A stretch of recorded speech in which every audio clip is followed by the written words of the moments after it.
예, 3월 1일 대한독립 만세 불러야 되는데 여기 나오셔가지고 네, 우리가 한 해가 이제 시작되잖아요. 시작되고 벌써 이제 1월달, 2월달이 지나고 3월달이 되었는데 봄을 맞이하여서 우리 교회가 코로나로 인하여서 전국에 있는 모든 교회가 다 침체된 가운데 다 이제 예배 나오기를 꺼려하고 그렇잖아요. 그래가지고 굉장히 교회 분위기가 정말 활발하고 정말 하나님을 기뻐함으로 나와서 정말 찬송하고 이렇게 해야 되는데 그러지 못하는 것이 너무 안타까운 상황인 것 같습니다. 그럼에도 불구하고 우리가 예배를 사모하고 하나님을 사모해야 하는 이유는 제가 말하지 않아도 여러분이 다 알잖아요. 다 하나님이 우리를 사랑하시고 우리를 위해서 예수님을 보내주셨고 그 예수님으로 말미암아 우리가 영생을 얻었는데 그 영생을 선물로 받았는데 사실 여러분 제가 청년부에서도 설교를 늘 하면서 이렇게 하나님이 우리에게 믿음을 선물로 주셨습니다 이렇게 말씀하시잖아요. 믿음은 하나님의 선물이라고 얘기하잖아요. 선물을 딱 받으면요, 선물을 받으면은 선물을 내용물을 이렇게 우리가 선물을 때 내용물을 그냥 던져주지 않잖아요. 그냥 내용물을 포장해서 이렇게 주잖아요. 하나님도 제가 생각해 보면 하나님도 이제 우리에게 믿음을 선물로 주실 때 내용 안에 있는 믿음에 대한 내용물을 이렇게 주시는 게 아니라 내용물을 믿음이라는 포장을 통해서 이렇게 주시는 것 같아요. 그래서 그 포장을 우리가 뜯어서 확인하게 하시는 것 같거든요. 근데 사실 알고 보면 우리가 믿음을 선물로 받았는데 그 내용물이 뭔지는 확인을 잘 안 하는 것 같아요. 그래서 믿음을 받았다, 나는 이제 구원받았다, 그러니까 이제 다 끝났어 이렇게 끝나버리고 안에 내용물이 뭐가 있는지 그 내용물을 풀러서 그 안에 뭐 하나님의 축복과 은혜도 있고 우리와 동행하시는 성령의 능력도 있고 수만 가지의 하나님의 성경에 기록된 많은 축복과 은혜가 있는데 그걸 확인을 안 하는 경우가 굉장히 많은 것 같거든요. 그래서 여러분 가운데 그런 하나님 주신 믿음의 선물을 삶 가운데서 여러분 확인하시는 그런 은혜가 있기를 간절히 소원합니다. 이 시간은 제가 성경 공부, 구역 성경 공부 인도법에 대한 이제 강의를 함께 나누려고 하는데 특별히 제가 성경 한 구절 읽어드릴게요. 사도행전 2장 42절인데요. 그들이 사도들의 가르침을 받아 서로 교제하고 떡을 떼며 오로지 기도하기를 힘쓰니라. 소그룹, 이제 구역, 우리 흔히 말하는 소그룹, 이 예배, 우리가 드리는 정기적인 예배를 흔히 대그룹이라고 얘기합니다. 대그룹. 많은 사람들이 모이기 때문이죠. 그리고 우리가 구역으로 모이는 것을 소그룹이라고 하는데 이 소그룹을 이 교회마다 여러 가지 형태로 이야기를 해요. 어떤 데는 구역, 어떤 데는 셀, 어떤 데는 목장, 이렇게 다양하게 이렇게 부르는데 어쨌든 그게 소수의 인원이 모여서 함께 교제하고 말씀을 나누는 그런 소그룹의 형태를 띠고 있거든요. 그래서 그것을 이제 소그룹이라고 얘기하는데 저희 교회에서는 이제 구역, 대부분의 장로교회에서는 구역이라고 얘기하죠.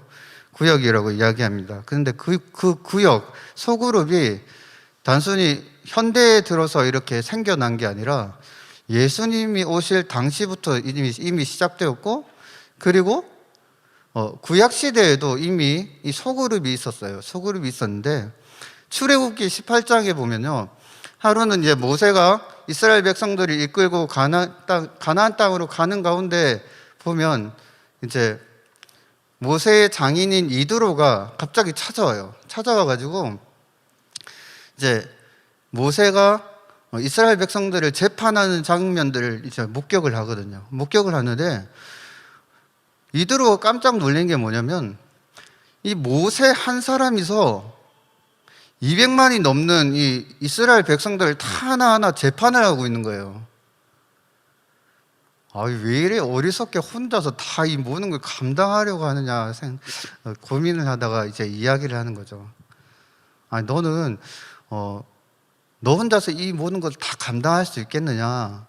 시간이 지나면 너도 힘이 들고 지쳐서 나가 떨어지게 되고, 그리고 그 이스라엘 백성들도 처음에 받은 사람은 받고 돌아가면 되지만 50번, 100번, 1000번, 10,000번, 2만 번, 2만 명 막 이렇게 지나가게 되면 그 기다리는 사람은 생각은 안 하는 거야? 이렇게 얘기를 하니까 모세 입장에서도 그게 맞는 거예요. 맞는 거예요.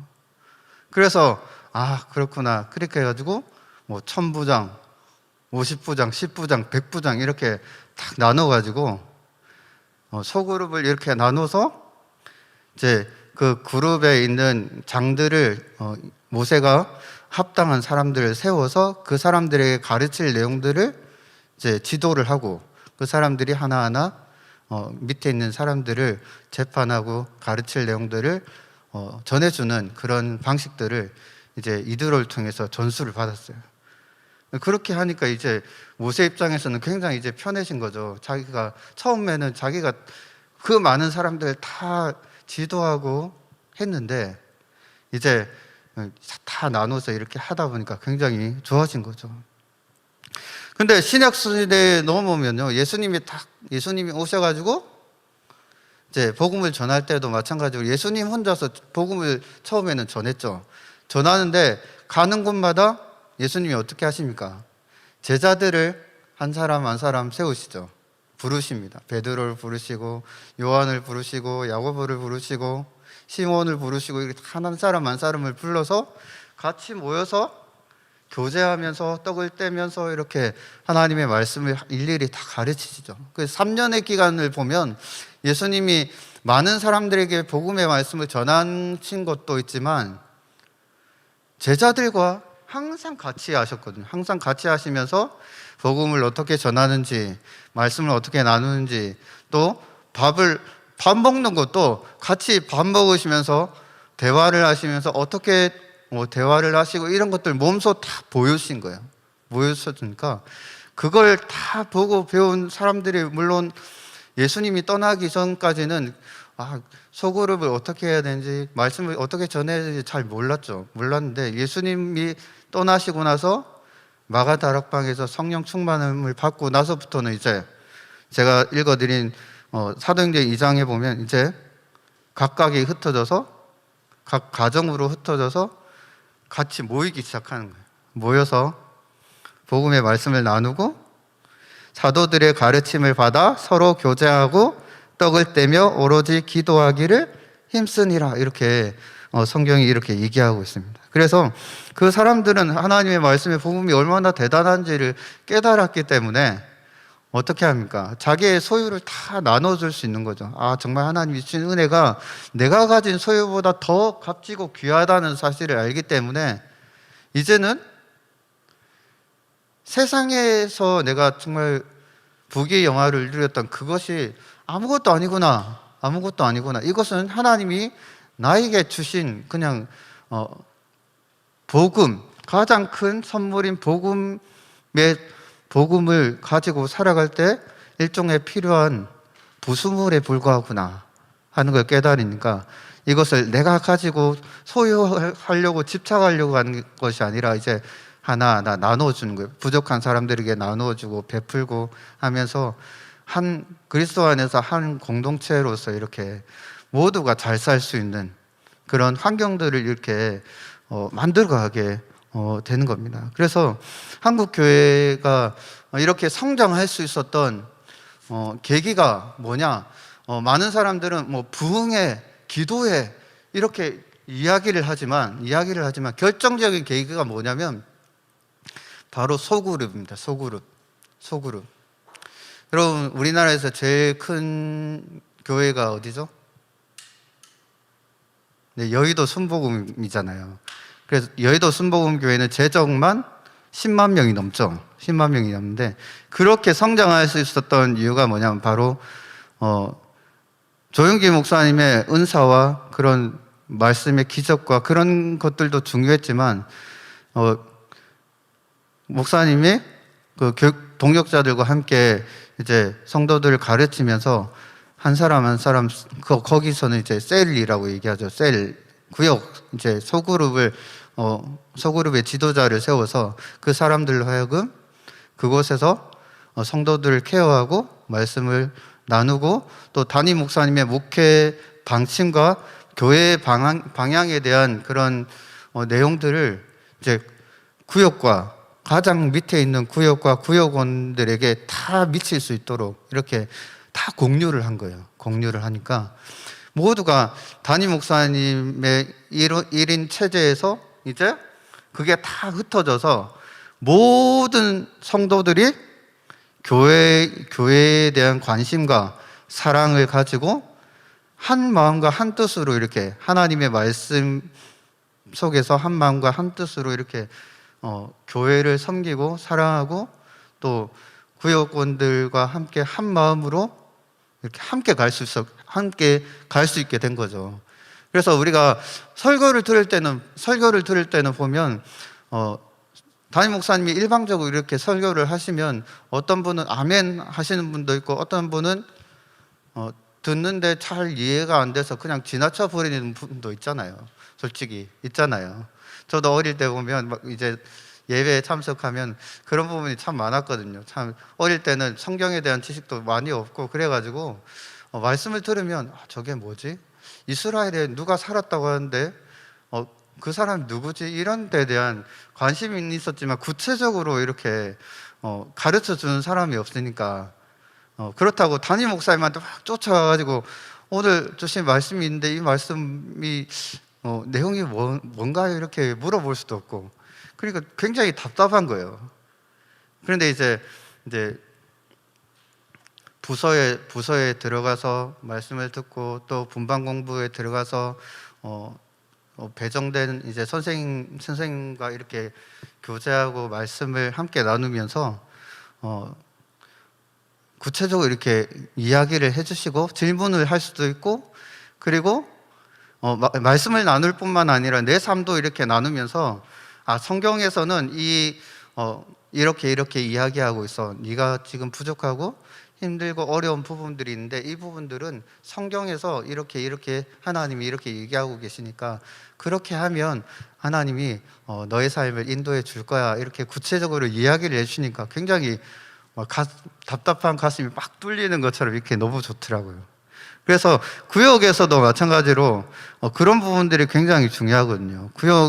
구역은 성경 지식만 전달하는 그런 시간이 아니라 실제적으로 내 삶 가운데 그 하나님의 말씀을 어떻게 적용하고 나눌 수 있는가. 그래서 내가 그 말씀을 통해서 일주일 동안 살았던 그 삶들을 함께 나누고 부족하고 연약했던 부분도 함께 나누면서 교제하면서 그리스도의 사랑으로 품고 격려하고 위로하고 세워나가는 거죠.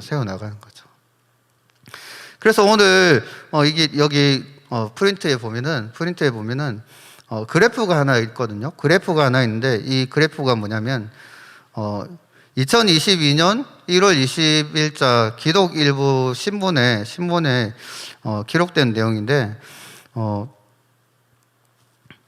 지구촌 교회와 한국 소그룹 목회 연구원에서 작년 9월 달에 조사를 했습니다. 1000명을 대상으로 조사를 했습니다. 조사를 했는데 여기 보면은 여러 가지 항목들이 있죠. 이 항목들이 있는데 소그룹에 활동하는 사람과 활동하지 않는 사람의 신앙생활이 얼마나 활발하게 이루어지고 있는가를 조사를 했는데 소그룹 활동을 하는 사람들이 지금 이 상황은 이제 코로나 상황이죠. 코로나 상황인데 소그룹을 활동하는 사람이 훨씬 신앙생활의 만족도가 높고 신앙생활을 잘 해나가고 있다는 것을 보여주고 있더라고요. 그래서 정말 이런 코로나 위기 상황 속에서도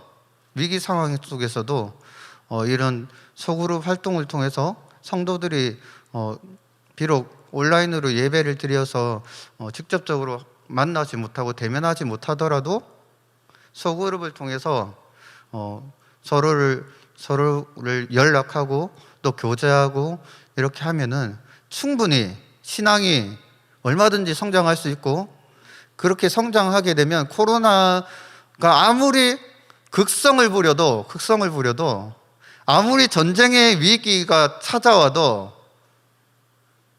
교회에 나올 수 있다는 교회에 나올 수 있다는 거예요. 지금 보면 믿음이 약해지니까 믿음이 약해지고 세상의 코로나가 위협이 더 두렵게 느껴지니까 교회 못 나오거든요.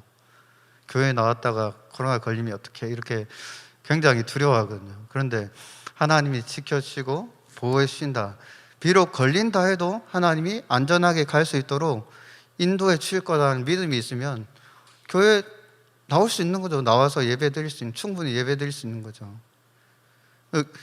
여러분 보면은 어떤 교회는 지금도 굉장히 많은 사람들이 나와서 예배를 드리거든요. 그 사람들이 코로나를 두려워하지 않기 때문에 나올까요? 그렇지 않아요. 코로나보다 더 강하신 하나님을 믿기 때문에 나오는 거죠. 그래서 이 예배 가운데 주시는 하나님의 은혜를 경험하고, 그래서 또 한 주간도 정말 믿음으로 살아갈 수 있는 거죠. 그래서 이런 이 표를 보면은 온라인상에서 예배, 설교, 기독교 콘텐츠를 보는 사람이 이제 소그룹 하는 사람 훨씬 많죠. 다 보면은 훨씬 많아요. 그래서 교회 생활에서도 교회 예배를 소중히 여기고 교인들을 통해 신앙생활의 자극과 도움을 충분히 받고 교회의 도움으로 성장했다라고 소그룹을 하는 사람들이 이렇게 이야기를 하고 있다는 거예요. 그래서 여러분 우리가 예배 생활도 굉장히 중요해요. 이 설교를 듣고 설교를 통해 은혜를 받는 것 굉장히 중요하죠. 그런데 문제는 뭐냐면 은혜는 받는데 그 은혜를 여러분 나누어야 되거든. 나누어야지 그 은혜가 더 풍성해지거든요. 내가 하나를 나누면 그 은혜는 2개가 되고 3개가 되고 4개가 되죠. 그런데 가만히 있으면 계속 줄어들어요. 은혜는 계속 줄어듭니다.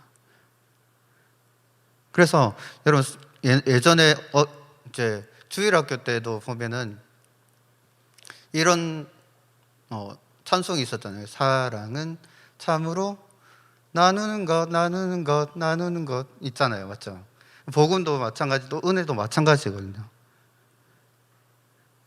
그래서 우리가 이 소그룹을 하는 이유는 소그룹을 통해서 예배에서 할 수 없었던 은혜의 나눔을 통해서 나도 좋아지고 또 믿음이 연약한 자들도 그 은혜를 나누는 모습을 보면서 정말 저 사람과 함께 하시는 하나님이 나와도 정말 함께 하시기를 원한다는 그런 간절한 마음이 생기겠죠. 그래서 서로 교제하면서 위로받고 그래 나도 한번 해봐야 되겠다 이렇게 해서 더 힘을 낼 수 있게 여러분 될 수 있다는 겁니다. 그래서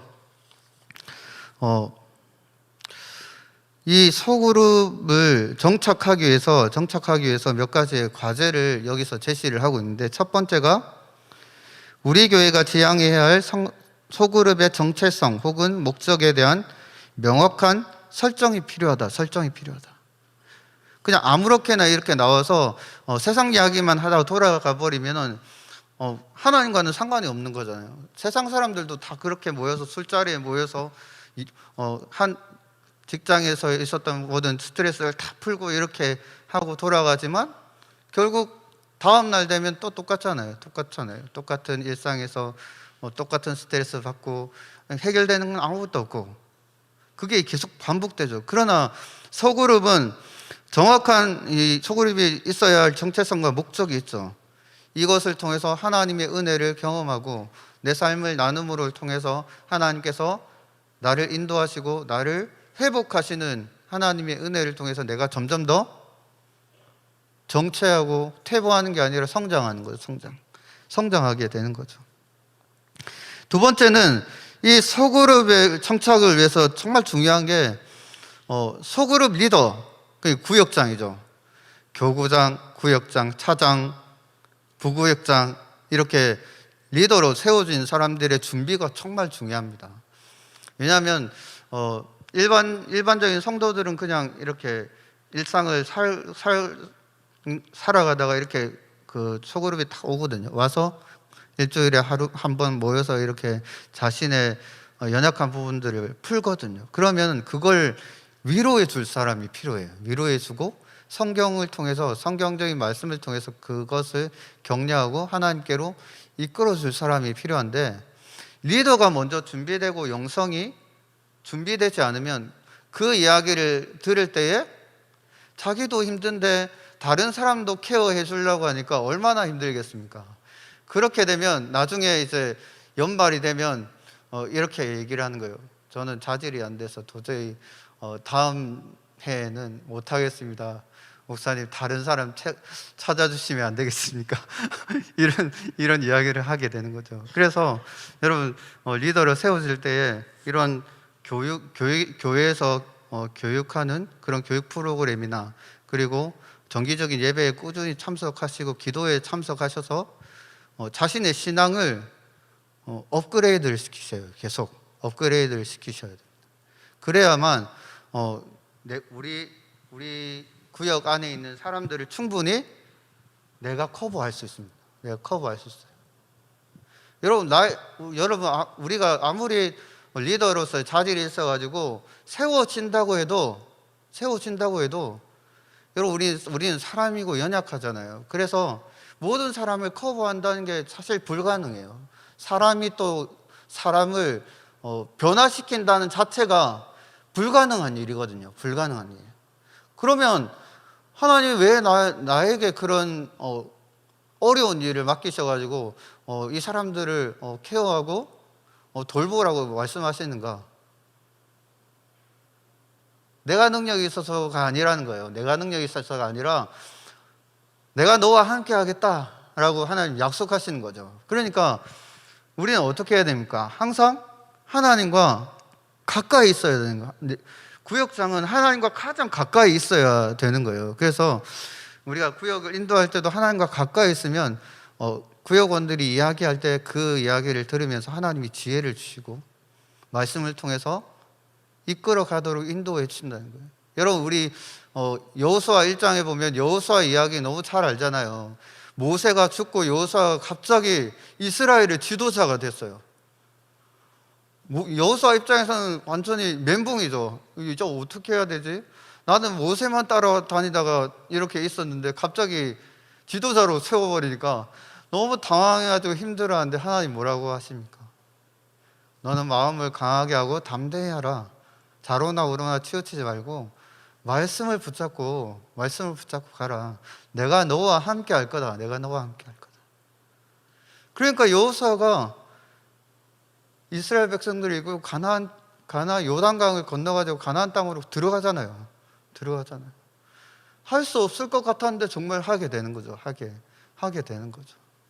여러분, 저도요, 이 자리에 서기까지 보면요, 굉장히 정말 습기도 없고 부끄러움이 너무 많은 사람이었거든요. 그래서 특히 여자들 앞에 서잖아요. 그러면은 여자들 옆에 있기만 해도 얼굴이 벌게져가지고 아무 말도 못했어요. 그래서 저희 부모님도 굉장히 저를 걱정했어요. 너 정말 그렇게 해가지고 결혼 제대로 할 수 있겠냐, 이렇게 얘기하시는 거예요.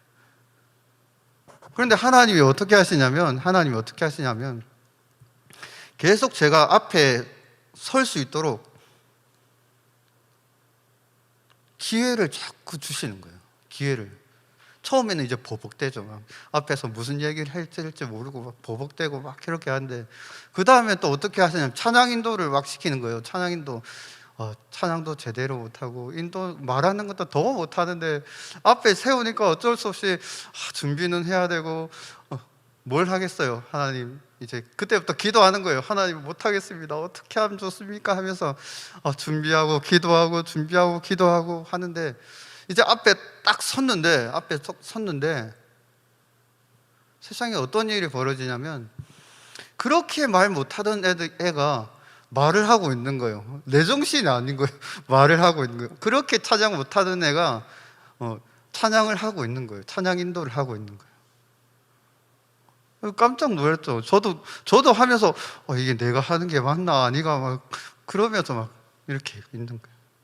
그러다가 하나님께 수련회 때 이제 하나님께 은혜 받아가지고 하나님, 제가 하나님을 위해 일하겠습니다 이렇게 해가지고 지금까지 오게 된 거예요. 제가 한 게 하나도 없는 거예요. 하나도 없는 거예요. 여러분이 구역장으로 세워졌다고 해서 못하겠는데요 이럴 필요 없어요. 이럴 필요 없어요. 그럴 시간에 하나님께 기도해요. 기도해가지고 하나님 도와주세요. 정말 저의 힘은 부족하고 연약하지만, 사람들 잘 알지 못하지만, 하나님 정말 제가 하나님을 믿고 믿음으로 갑니다. 나의 입술을 주장해 주시고 마음을 주장해 주시고 마음을 강하고 담대하게 해주셔서 내게 맡겨주신 이 구역원들을 잘 이끌어갈 수 있도록, 그들을 하나님께로 인도할 수 있도록, 위로할 수 있도록, 격려할 수 있도록 하나님 도와주세요. 이렇게 기도하면 여러분도 충분히 할 수 있습니다. 충분히. 나는 할 수 없어 이게 아니에요. 할 수 없어 그러면 거기서 끝나는 거예요. 그러나 열어놓고 하나님을 내 마음속에 모시고, 하나님 나를 인도해 주세요. 그러면 내가 능력이 없어도 하나님이 나를 통해서 이루어 주실 줄 믿습니다. 그래서 세 번째 보면은 우리가 현대인의 개인주의적 특성과 사회적 관계의 성향을 잘 분석해서 사람들 모을 수 있도록 여러 가지 콘텐츠와 이런 것들을 개발해서 계속 모일 수 있도록 하면 되게 좋겠죠. 성도들의 영적 성장을 위해 세 가지가 우리 잘 알고 있는데요. 첫 번째가 성경, 하나님 구역에 모여서 우리가 구역의 가장 기준이 되어야 되는 게 뭐냐면 교제하고 또 사람들 케어하고 이런 것도 다 좋지만 그 중심에는 하나님의 말씀의 기준이 있어야 됩니다. 하나님 말씀의 기준. 그냥 떠들고 놀고 가버리면 그건 아무것도 아닌 거예요. 세상 모임하고 똑같거든요. 그 속에 하나님의 은혜가 있어야 하고 하나님의 말씀이 있어야 되는. 그래서 소그룹의 리더는 이 성경의 말씀을 마음에 가지고 그 말씀을 가지고 가르쳐 줄 수 있는 그런 먼저 준비가 있어야 되겠죠. 그리고 두 번째로 영적인 도전을 통해서 그들이 도전받고 더 성장할 수 있도록 이끌어 주어야 됩니다. 그리고 마지막으로 자기가 모델이 되어야 됩니다. 사도 바울이 이야기를 하잖아요. 사도 바울이 너는 나를 본받으라. 나 뭐 빼고 내가 감옥에 갇혀 있는 거 빼고 내가 한 모든 일을 본받으라 이렇게 얘기하거든요. 그러면 우리 구역장님들도 마찬가지로 구역원들에게 모범이 될 수 있어야 돼요. 모범. 어떤 모범? 예배의 모범, 기도의 모범, 성경을 읽는 모범, 이런 것들을 다 보여주실 수 있어야 돼요. 그래서 그렇게 해야 처음 오신 분들도 신앙생활은 이렇게 하는 거구나, 나눔은 이렇게 하는 거구나, 기도는 이렇게 하는 거구나, 이런 것들을 누가 가르쳐주는 사람이 잘 없잖아요. 근데 구역에 와서 그걸 배우는 거죠. 배우면서 이제 나도 저 구역장님처럼 정말 잘 해야 되겠다. 그래서 어떤 분들 보니까 전도를 굉장히 잘하시는 분들 보면요, 예배를 잘 드리고 기도를 잘하고 하시는데 무엇보다도 전도를 잘하시는 분들을 보면 그 전도 받은 분들이 딱 보면 나중에 보면은 그 전도 한 사람을 엄청 많이 닮는 경우를 굉장히 많이 봤어요. 그래서 구역장님들이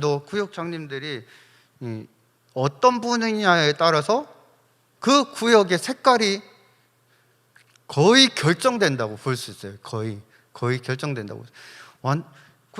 구역장님이 정말 활발한 분들은 그 구역이 정말 활발하거든요. 근데 구역장님이 약간 점잖하시고 그러면은 그 구역은 굉장히 점잖해요. 양반처럼 이렇게 돌아가는 경우가 굉장히 많거든요. 그래서 여러분 구역장님은 자기가 부족하고 또 물론 성격대로 이렇게 가셔도 굉장히 좋지만 좀 더 활기 있게 갈 수 있도록 우리 구역장님들의 그런 역량을 좀 키우시는 그러면 더 구역이 더 활성화될 수 있지 않을까 그렇게 생각됩니다. 그래서 그 다음에 영적 성장을 막는 소그룹의 공통적인 세 가지, 이것도 제가 다 얘기를 했는데요. 돌봄 그룹이 되면 안 된다. 돌봄 친교로 끝나버리면 안 된다는 거예요. 이게 여기에 소그룹의 목표는 격려와 기도와 가르침을 통해서 성령과 동행하고 그리스도 안에서 성장하는 것. 예수 그리스도께로 성장하는 거죠. 그래서 우리의 목표는 뭐냐면, 우리의 목표는 사람이 아닙니다. 나보다 더 나은 사람이 목표가 아니에요. 성경은 우리에게 무엇을 얘기하냐면, 너희는 믿는 것과 아는 것이 하나가 되어 그리스도의 장성한 분량까지 자라가라, 이렇게 얘기하거든요. 누구까지 자라가라, 나까지 자라가, 이게 아니에요. 그리스도의 장성한 분량까지 자라가라고 말씀하시거든요. 그래서 소그룹을 통해서 우리가 서로 교제하고 섬기고 나누고 은혜 베풀고 하면서 그리스도의 장성한 분량까지 우리가 자라가는 게 굉장히 중요합니다. 예, 그리고 네, 이제 두 번째 구역 성경 공부를 위한 준비를 이제 우리가 하겠습니다. 예, 그 첫 번째가 리더가 아까 얘기했죠. 리더가 먼저 준비해야 된다. 어떻게 모임을 위한 준비를 해야 되는데 그 구역원들이 잘 모일 수 있도록 항상 격려를 하죠. 격려를 해야 돼요. 어떤 상황이 항상 보면은 사단이 시험을 굉장히 많이 쳐요. 시험 많이 줘가지고 구역에 모일 수 없는 상황들을 자꾸 만들어요. 부서도 마찬가지로, 부서도 보면 아이들이 예배에 나와야 되는데 예배에 못 나올 상황들이 자꾸 나오거든요. 그리고 그걸 잘 이겨내지 못하고 세상으로 자꾸 세상의 이유를 두고 이렇게 가는 경우가 굉장히 많기 때문에 그룹원들을 관심을 쓰고 격려하면서 이곳이 정말 중요하다는 것을 인식을 시켜줄 필요가 있습니다. 왜냐하면 히브리서에 보면요, 히브리서 10장에 보면 이런 말씀이 있습니다. 모이기를 패하는 어떤 사람들의 습관과 같이 하지 말고 오직 권하여 그들이 가까움을 볼수록 더욱 그리하자. 모이기에 힘쓰라. 왜? 말세가 될수록 더 모이지 않으려는 습성이 더 많아지기 때문에. 사단은 이렇게 모여서 교제하고 하나님의 말씀으로 하나 되는 걸 사단은 굉장히 싫어하거든요. 그래서 흩어서 각계 전투하게 만들고, 그래서 자기가 나도 할 수 있어, 나 혼자 할 수 있어, 이런 마음들 자꾸 불어넣어요. 근데 현실적으로 보면 혼자서 잘 안 되거든요. 신앙생활이 혼자서 잘 안 되거든요. 그래서 구역이 필요한 거고 교회가 필요한 거고, 그래서 여러분의 신앙을 위해서 늘 담임 목사님이 말씀을 일주일 동안 기도하시면서 계속 준비하시는 거예요. 계속 준비하시고, 구역장님들이 준비하시고, 이렇게 준비하시면서 양무리들에게 말씀의 꼴을 이제 먹여주시는 거죠. 예, 그리고 두 번째는 구역 인도를 위한 성경 공부 모임에 반드시 참여해서 내가 어떤 것을 가르쳐야 되고 하는 그런 내용들을 정확히 숙지를 하는 게 중요합니다. 요즘같이 코로나 상황에서는 우리가 그 온라인으로 유튜브에 구역 성경 공부를 올려놓잖아요. 그것을 잘 보시고, 그리고 구역 성경 공부 마지막에 보면 또 기도 제목이 몇 가지 나와요. 그 기도 제목을 보면 담임 목사님의 목회 방향이 그 기도 제목에 다 나와 있어요.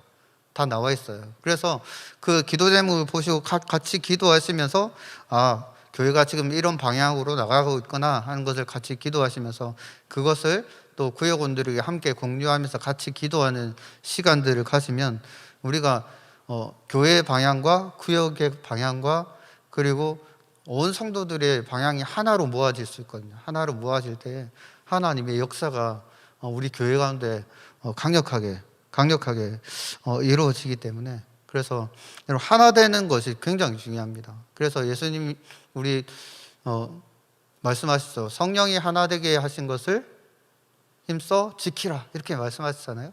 그래서 말씀의 하나의 줄기에서 줄기를 통해서 담임 목사님의 목회 방향을 통해서 그리고 구역으로 그것이 흘러가서 온 성도들에게 뻗쳐가는 그런 일들이 이 구역장님들 통해서 이루어진다는 사실입니다. 예, 그리고 구역원들에게 모임의 중요성을 인식시켜야 합니다. 왜냐하면 예수님도 이 모임을 굉장히 중요시 하셨죠. 아까 다 얘기했지만 마태복음 18장 19절에 얘기하죠. 두세 사람이 내 이름으로 모인 곳에 나도 그들 중에 있느니라. 여러분이 구역 모임을 할 때에 예수 그리스도의 이름으로 모일 때 그 중에 예수님이 함께 하신다는 거예요. 함께 하신다. 그리고 사도행전에 보면 마가의 다락방에 모였죠. 그리고 초대교회 성도들이 각 가정에 흩어져서 모여서 사도들의 가르침을 받아 서로 떡을 떼며 교제하며 기도하기에 힘쓰죠.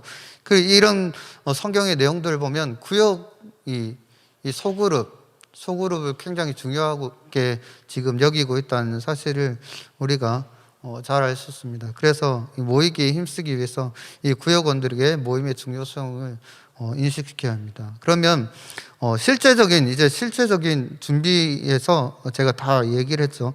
성경에 가르칠 내용을 읽으며 준비하라. 유튜브를 참고하시면서 이렇게 준비하시고, 그리고 기도로, 정말 중요합니다. 이게 기도로 준비하는 게 너무 중요해요.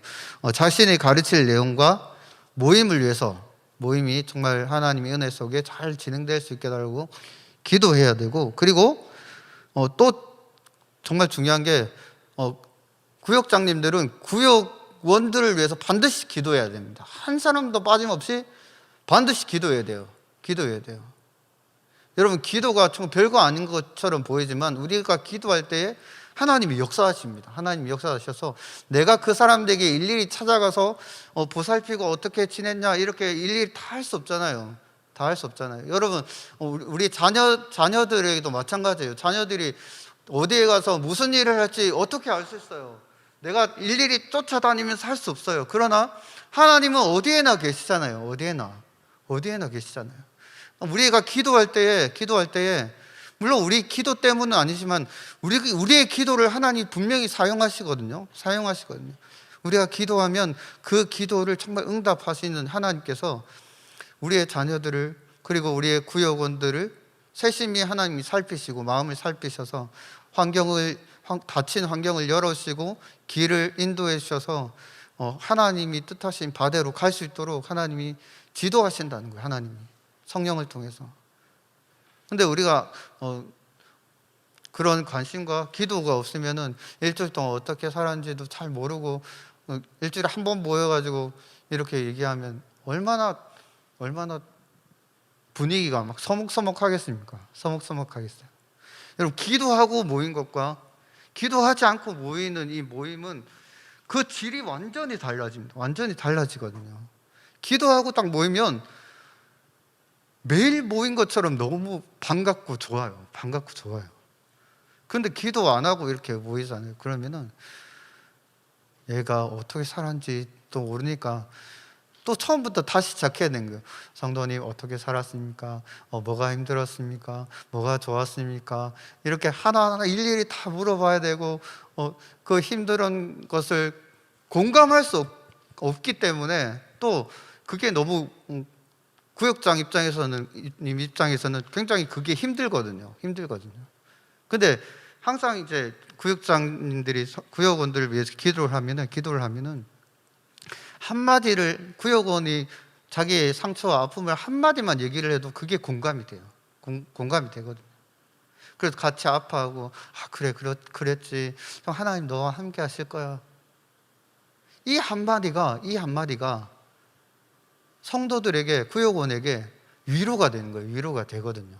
기도하면 그 한마디가 위로가 되거든요. 근데 평소에 기도도 한마디도 안 하는 사람이 그래 하나님이 함께 하실 거야 그러면 그게 마음에 와닿지 않아요. 마음에 와닿지 않아요. 여러분도 다 아시잖아요. 우리 다 아시잖아요. 저보다 더 이 구역을 더 오래 하셨고 이렇게 경험들이 더 많으시니까 더 잘 아실 줄 아는데 이 기도가 정말 굉장히 중요하다는 겁니다. 예, 그리고 마지막으로 구역 모임에 대한 원칙이 5가지가 있는데요.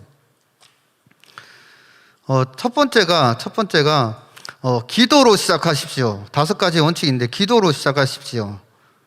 처음에 우리가 시작할 때 기도로 시작하면서 시작하는데 기도 시작할 때 이 기도를 구역장님이 다 할 수도 있지만 구역원들이 돌아가면서 하는 게 참 좋아요. 참 좋아요. 왜냐하면 이게 교육이 되거든요. 기도를 잘 못하시는 분도 여기서 기도하면서 내가 어떻게 기도해야 되겠다 하는 것을 깨닫게 돼요. 그리고 기도를 1번, 2번 하다 보면 기도 참 쉽네. 나도 기도할 수 있네. 하나님께 기도하는 것 나도 할 수 있네. 이런 경험들이 하나하나 쌓이거든요. 그러면은 누가 가르쳐 주지 않아도 그 구역에서 기도하면서 기도하는 거 듣고 또 내가 또 기도하고 이렇게 하나하나 하면서 살이 붙여지고 또 말씀을 듣고 이렇게 하면서 기도가 자연스럽게 늘어가는 거죠. 늘어가는 거예요.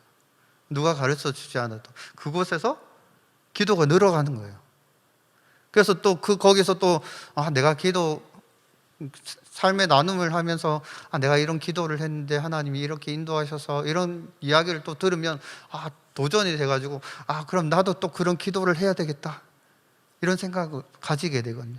그러면 이제 그 기도가 점점 늘어가게 되는 거죠. 그래서 시작 기도를 할 때 이 시작 기도는 길게 할 필요는 없잖아요. 길게 할 필요는 없기 때문에 짧게 이 기도할 때 돌아가면서 이렇게 기도하게 하고 기도에 부담이 있기 때문에 처음에는 짧게 기도하면서 이렇게 한 사람 기도할 수 있도록 이렇게 돌아가면서 하면 너무 좋을 것 같습니다. 그래서 기도하실 때 하나님 우리의 모임 가운데 임하여 주옵소서. 우리의 모임에 말씀하여 주옵소서. 하나님 우리의 마음 문을 열고 우리가 하나님의 은혜 보좌 앞으로 담대히 나아가는 그런 특별한 시간이 되게 해주세요. 이런 식으로만 기도를 해도 충분합니다. 그래서 모임을 위해서 예배를 위해서 이렇게 기도하시면 됩니다. 그래서 간단하게 이렇게 기도하고 들어가고 두 번째 이 기도가 끝나면 이제 그래도 처음 모이면 굉장히 분위기가 딱딱한 분위기잖아요. 일주일에 처음 만났기 때문에 이 딱딱한 분위기를 전환시키기 위해서 이제 아이스 브레이킹 타임을 가지는데 일상의 교제를 하는데 한 주간에 어떻게 사셨는지를 잠깐 이렇게 한 1, 2분 정도 이렇게 나누시면서 어떻게 사셨어요? 어떤 일이 가장 기억에 남으세요? 가장 중요했던 순간이 어떤 순간이었습니까? 이렇게 간단하게 물어보면서 일상의 교제를 통해서 마음을 풀어놓는 그런 시간을 가지시면 분위기가 훨씬 좋아지겠죠. 그러면서 그 시간에 이제 간단한 간식을 나눌 수도 있고 티타임을 가질 수도 있고 이렇게 하면서 분위기를 이제 전환하는 시간을 가지면 좋을 것 같습니다. 그 다음에 이제 이제 세 번째로 신앙 생활을 이제 점검을 해야 됩니다. 신앙 생활. 구역의 최고의 장점이 뭐냐면 예배 시간에는 자신의 신앙을 자기가 점검해야 되거든요. 그런데 구역 시간에는 모두가 있는 앞에서 내가 어떤 사람인지를 그대로 알 수 있어요. 질문을 하잖아요. 이제 구역장이 일주일 동안 지난 한 주간 어떻게 사셨어요?